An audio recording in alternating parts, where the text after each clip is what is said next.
toute son intervention, c'est pour protéger les populations rwandophones du Congo. Alors, chercher l'erreur, qui sert qui? Bon, je pense effectivement que, et ce n'est pas Radio FM ou FM Réveil qui me contredira. Bon, depuis longtemps, de toutes les façons, il faut aussi aller chercher finalement dans le passé, dans l'histoire de ceux qui défendent cette thèse. Vous vous rendrez compte que les uns et les autres, si des journalistes d'investigation se mettaient à vérifier le pourquoi ils soutiennent cette thèse, vous allez voir que leur création politique est rattachée malheureusement à un certain aval qu'ils ont reçu un jour ou l'autre du Rwanda. Alors qu'on ait été RCD, on n'est pas vraiment crédible de venir aujourd'hui dire le contraire, parce qu'on sait très bien que le RCD a été à un certain moment l'émanation du Rwanda et a reçu pratiquement tout du Rwanda. Bon, qu'on ait été du côté de la dame Marceline et qu'on apparaisse maintenant comme étant l'autorité morale de la région d'origine de la mère du président, bon, c'est normal qu'à ce moment-là, on commence à expliquer que bon, ce n'est pas un problème qu'on soit né au Rwanda. Mais la question de la nationalité est une question très importante, ne fût-ce qu'en termes d'état de droit. Et les Nations Unies emportent une grande et lourde responsabilité. Il appartient, moi je pense, à la presse d'investigation de se poser et de poser des questions. Aujourd'hui, c'est vrai que tout Rwandais, comme il dit, se réclame être congolais. Bon, dans ce cas, ce n'est pas de la balkanisation qu'on a besoin, c'est de l'annexion du Rwanda qu'il faudra un jour penser. Bravo.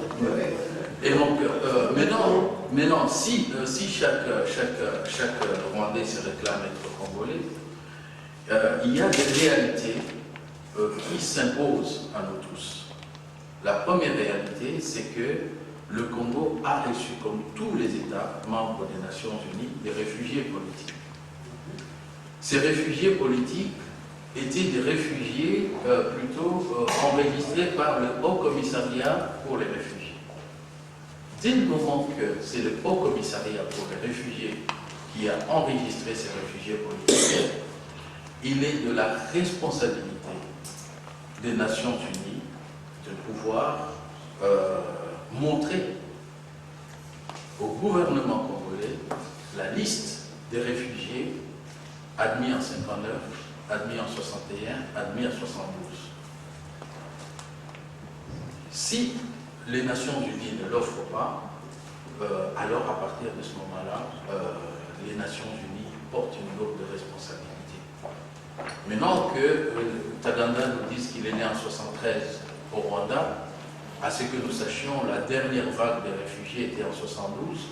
Bon, s'il est né en 73, on sait que ses parents n'étaient pas forcément réfugiés et que donc ça pose un problème, mais ça suppose le suivi. Mais qui, si le gouvernement ne se constitue pas ni plus courrier, qui peut suivre?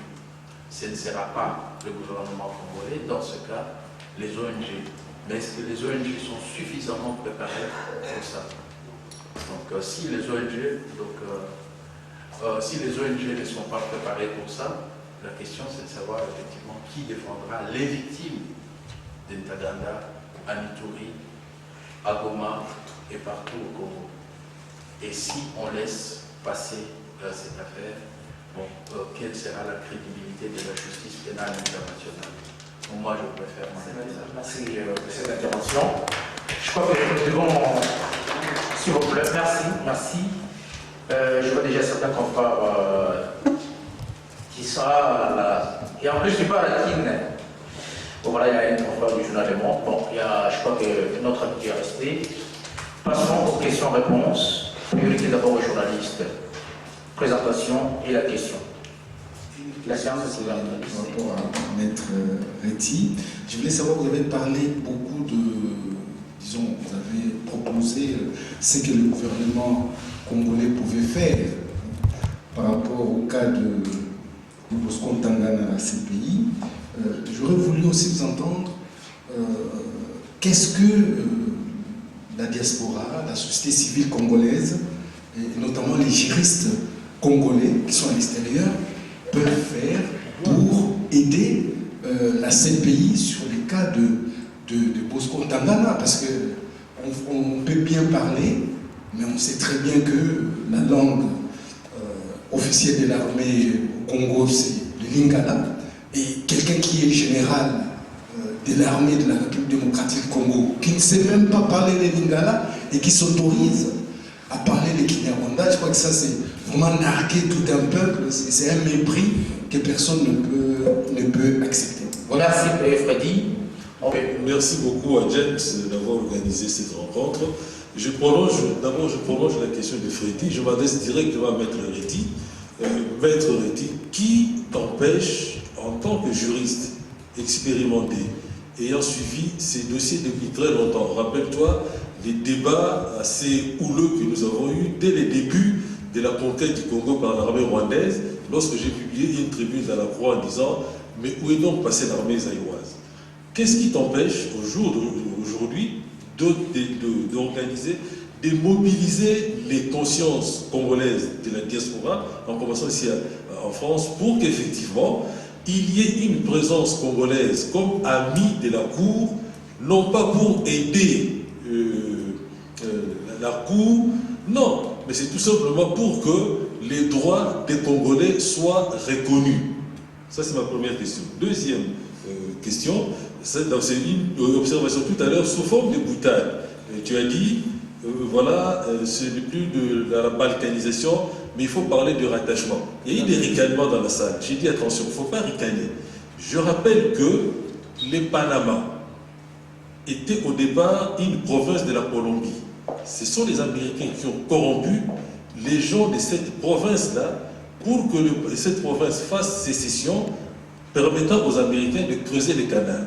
Donc au jour d'aujourd'hui, les Américains, évidemment les Rwandais, ont les moyens militaires notamment de pouvoir, parce que nous avons un pouvoir à Kinshasa faible, illégitime, les Rwandais, Kagame, a tous les moyens de pouvoir influencer, entre guillemets, les gens du Kivu pour que, à défaut de faire sécession, les Kivu puissent être largement autonomes de telle sorte que les pillages puissent continuer. Donc, ne ricanons pas. Ça, c'était une réflexion. J'ajouterais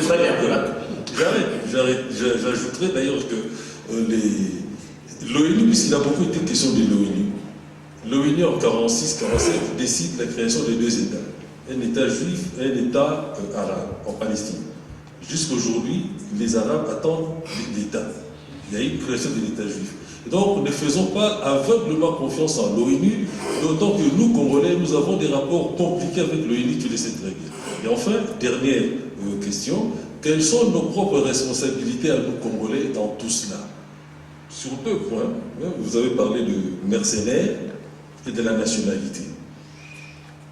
Jusqu'à ce jour, dans les archives de l'Université de Vagnon, M. Barthélemy Bisengimana est référencé comme Rwandais, qui nous a obligés de les nommer conseillers et puis directeurs du bureau du président de la République pendant des années, ce qui a favorisé beaucoup de problèmes que nous subissons aujourd'hui.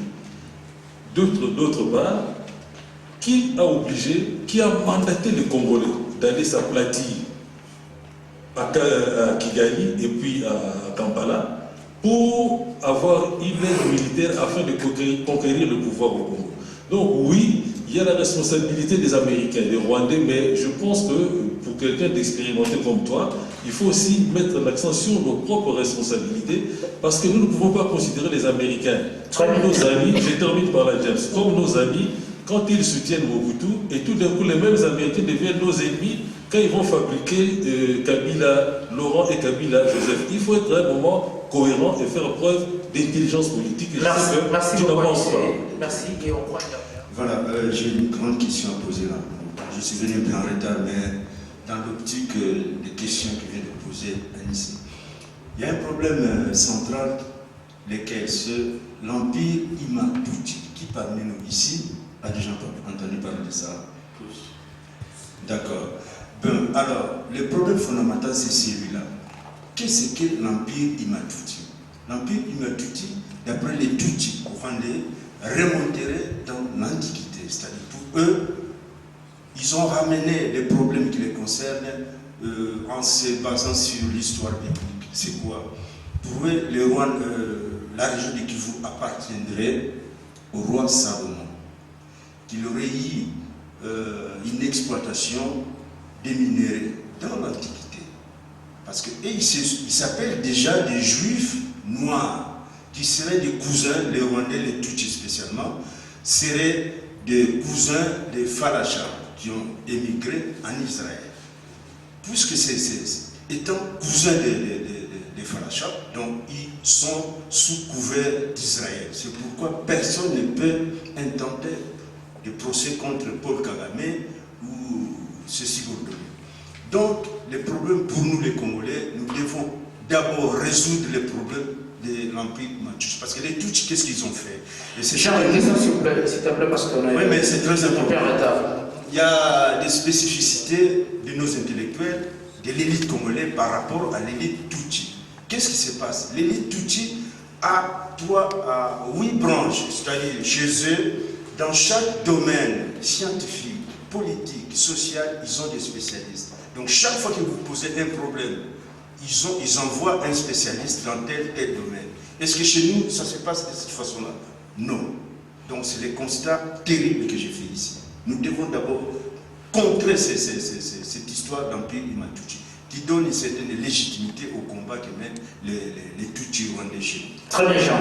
Je crois que nous avons présenté le sujet. Donc nous allons, mais surtout que nous sommes vendredi et que nous n'aurons pas suffisamment de temps. Qui va prendre la dernière? Non, trois dernières questions. 3 premières ont été posées et attendu la deuxième série. Donc Thierry attend la deuxième série. 2 questions posées à Maître Reti et une question à Arnaud Mavinga sur le plan politique et sur le plan administratif en tant qu'associatif. Qu'est-ce que nous pouvons faire pour aider ces gens? Merci pour la parole. Je voulais seulement intervenir sur les aspects. Tout à l'heure, M. Freddy Moulongo a insisté sur la part de la diaspora congolaise. Et d'autre part aussi, notre frère M. Moubé a parlé d'intelligence. Vous savez, tout à l'heure, nous avions insisté sur ces 2 aspects. Un des grands dangers, il est congolais. Ce moment maintenant, nous sommes face à un défi. Et il faut que nous relevions ce défi. Et pour relever ce défi, c'est ce que moi j'appelle, nous devons développer l'intelligence congolaise du XXIe siècle. C'est-à-dire analyser les agents en présence, analyser les jeux des acteurs en présence et de trouver la formule d'intelligence qu'il nous faut.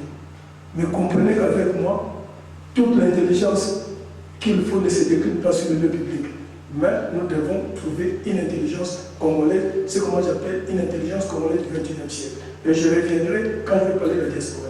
C'est dans ce contexte, dans le cadre de la coalition pour le changement démocratique du Congo, nous avions pensé, la première des choses, c'est réunir toute la diaspora congolaise. Et c'est comme ça que nous avons pris l'initiative, la création dans le jour qui vient, du Conseil mondial de la diaspora congolaise. Il faut que toute la diaspora congolaise à travers le monde, nous allons nous retrouver à Paris, dans le cadre d'un congrès mondial de la diaspora congolaise, pour créer le Conseil mondial de la diaspora congolaise. Autour de cet organe, du Conseil mondial, nous allons nous mettre ensemble pour définir le piste de travail. Et dans le cadre donc, de cette mobilisation de la diaspora, nous allons mettre, il y aura une piste, un comité juridique chargé de suivre à travers le monde, de façon systématique, tous les problèmes administratifs, pénals, quel qu'il soit qui concerne le Congo, les Congolais et la démocratie du Congo. Tant au niveau de la diaspora qu'au niveau du Congo. Donc à ce niveau-là, nous mettrons un arsenal juridique en marche par rapport à ces dossiers de Bosco Tagada, parce que si ce dossier n'est pas éclairé, n'est pas juste, une bonne partie, l'éclairage de l'histoire est perdu.